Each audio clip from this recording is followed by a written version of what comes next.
Assalamualaikum warahmatullahi wabarakatuh. Nama saya Hardi Mardiansyah, program studi Teknik Industri, Fakultas Teknologi Industri, nomor induk mahasiswa 18.19056. Jadi soft skill ini baru berlangsung selama 2 tahun. Di tahun 2022 itu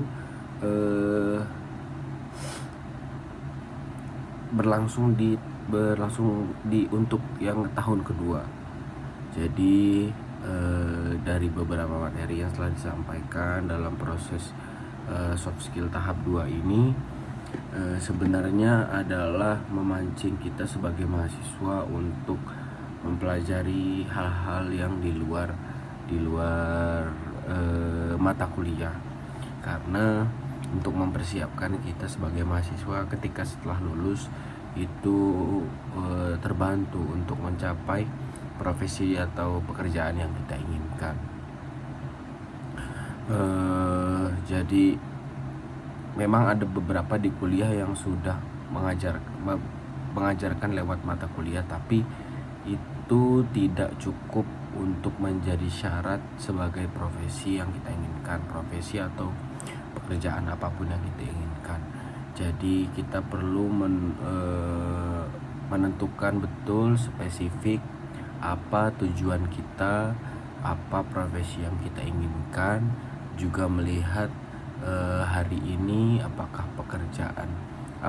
kegiatan yang kita lakukan itu semakin mendekatkan kita kepada tujuan kita.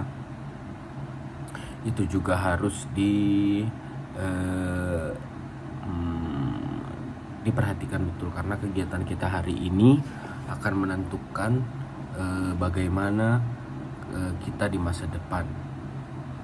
Jadi kita ada baiknya menentukan tujuan kita secara benar, lalu melihat karakteristik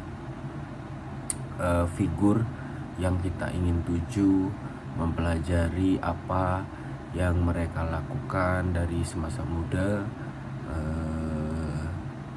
Jadi kita tahu tolak ukurnya ketika kita ingin mencapai tujuan suatu posisi atau orang atau karakter yang kita inginkan. Kita juga ada baiknya melihat prosesnya dia sebagai figur dari awal sampai sekarang itu seperti apa.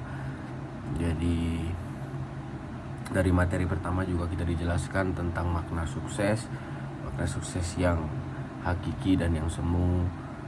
Tujuannya adalah kita selalu melakukan apapun berbekal dengan iman, agar sukses kita itu sebagai sukses yang hakiki.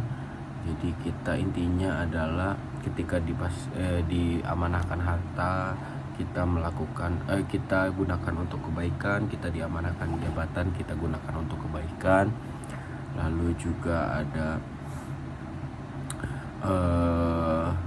yang kedua itu tokoh Muhammad Najih. Kita melihat bagaimana gigihnya dia sebagai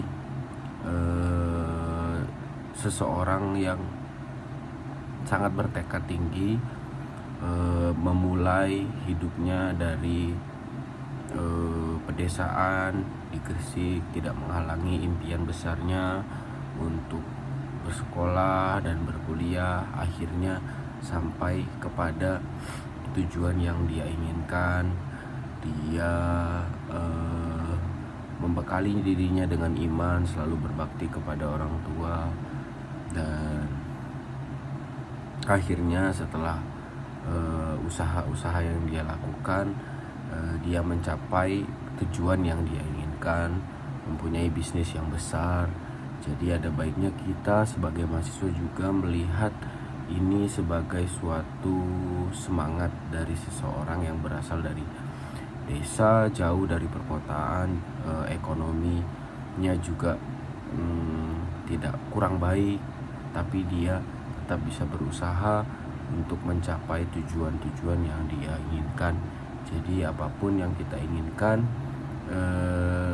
di masa depan, kita juga harus melihat hari ini apakah perbuatan kita selaras dengan tujuan kita, apakah perbuatan kita selaras dengan karakter-karakter ataupun figur-figur yang kita ingin tuju.